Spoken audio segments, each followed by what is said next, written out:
Hey guys, I'm Kyle. I did get a request to do a more specific um, sharpening tutorial on just the Smith's 3-in-1. It's going to be a shorter video because it's obviously only one of the three processes that I use. Today we're going to do, I got one kitchen knife left of my wife's that I can do, and I've got one of mine. We'll probably just do her kitchen knife, and we'll keep it short, sweet, and to the point. So I'll get everything set up, and then we'll be good to go.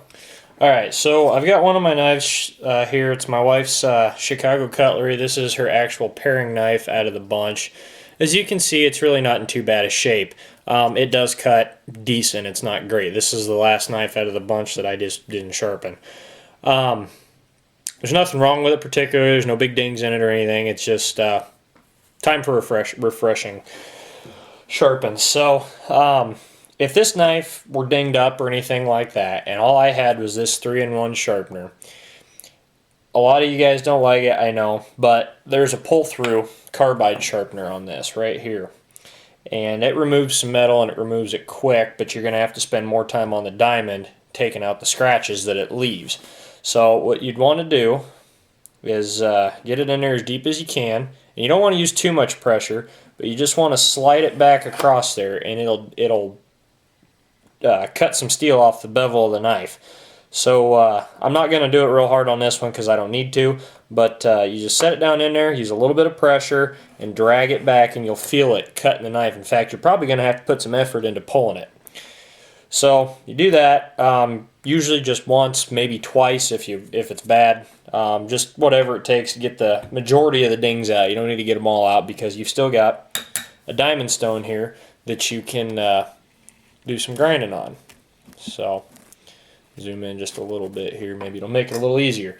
Okay, so we pulled it through the pull through. Unless, like I said, unless it's real bad, skip that step. I don't like using that thing, so I don't do it. But I'm gonna put a little bit of honing solution. WD-40 is a good substitute when you don't have honing solution. Rem oil will also work, but it's not as good. It's my least favorite of the three. So yeah, you stick this blade down on here, and I lay them down kind of flat so that I can kind of see where it's going to end up at, and you roll it up until the edge of that bevel just barely touches that diamond stone. You don't want to get it too straight or you're going to have the wrong bevel. You don't want to get it too flat or you're going to make your bevel so big you won't know what to do with it. So this is supposed to be a 20-degree grind on this, and it's a very small grind, and it's probably going to be just a little bigger when we get done. Just set it down on there and you roll it up until you're just touching the edge. You're going to pull it from the hilt to the tip towards yourself. And on this first pass, it's going to go it's going to go into the blade, not away from it. So start with that. You're going to use a little bit of pressure. Probably going to do this however many times it takes to get the nicks and dings out of the blade. Being this one doesn't have any dings in the blade, I'm going to do just 3 or 4 passes. Just enough to completely cover the get all the marks. This had grinder marks in it from the factory, and all I want to do is remove those grinder marks. And at this point, I'd say I got them all just in 3 or 4 passes. So now we're going to switch, and we're going to do the same amount on the other side. I'm going to set it on there and just kind of roll it up.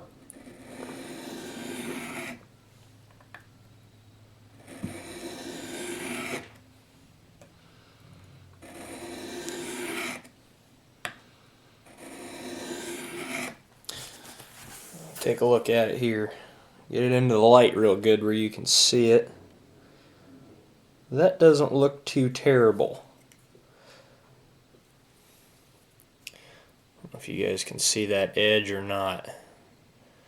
But there's no big grind marks in it. There's no nicks, there's no dings. It's just a smooth edge. Okay, you've done the majority of the sharpening. For a steak knife, this would be great. But since this is a paring knife and my wife uses this one all the time, we're gonna go better. We're gonna finish it up. We're gonna use the ceramic sticks here. Oop, wrong way. Sorry, I'm new at this. Be patient with me, people. Okay, we're gonna use the ceramic sticks here. And these are great. This is a 20-degree setup on these, and this is a 20-degree bevel on this blade, which works out perfectly because that means that you can hold this knife straight up and down. You don't have to tip it. you just hold it straight up and down. You're going to start at the hilt, work towards the tip. You're going to put pressure on these sticks to keep your fingers out of the way, because if you cut yourself, it ain't my fault, it's your fault. So keep your fingers out of the way. But start at the hilt, work towards the tip. You're going to go in a motion that is down and back at the same time, just like this. You're going to do one side, and then you're going to do the other, and you're going to do one side, and then you're going to do the other. Okay, there's probably a burr on this blade. On this one, it sounds like it's going to be on the side with the lettering. So when I'm pulling it, that's going to be the side furthest away from me. Part of the job of these ceramic sticks is to realign the edge of the knife. Okay, that burr is not going to go away. All it's going to do is roll over from one side to the other or stand up perfectly straight. That's the sharpest edge of your knife, is that burr that's on there, okay?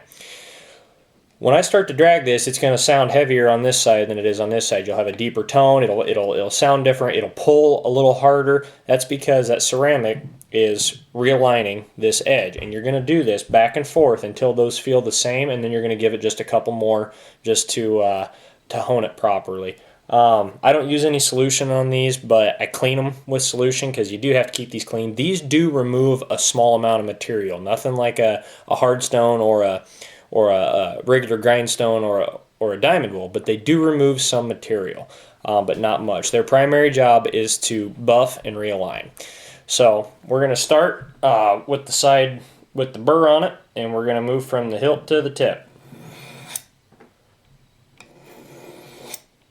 And you guys probably can't tell the difference in the noise that it's making, but I can, because I'm sitting right next to it, and you guys are only on a camera, so sorry. I don't have real great videography stuff here. We're going to do this until it sounds the same to me on both sides. It's still dragging a little harder on the side away from me. Don't use much pressure here. You can use some, but don't use too much, because if you do, you're just going to roll that burr from one side to the other, back to the other, and back to the other. Ultimately, you want it standing straight up. You don't want it pushing from one side to the other. We're getting pretty close. Okay, at this point, I shouldn't be able to feel that burr if I put my finger up there and push away like that. I shouldn't be able to feel it, and it feels like right in here there's still, yeah, right up there in the curve of the blade. Give a couple extras there.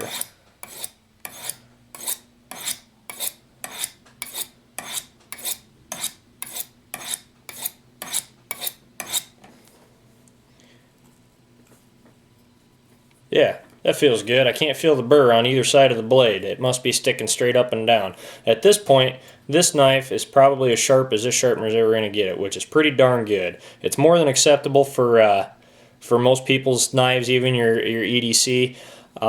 This one, being it's a paring knife, I want it to be particularly good, so when I get done here, I'll probably backstrop it. But if you've only got one sharpener and this is the one you've got, that's the way to use it. I highly recommend this sharpener, because for a long time, this was the only one I had that I used. I didn't like using a regular whetstone, I just had this. And it puts a wonderful edge on a knife, and it's easy to keep it that way. This is a really good maintenance stone. If you've really got to do some serious work, I recommend a heavy stone, whetstone, like a 300 grit, or something to that effect. But this one really does a nice job for what it is. I'm real happy with it. I recommend it to anybody. You can sharpen scissors with this thing. You can do all sorts of stuff with it. It's really a handy little tool to have around.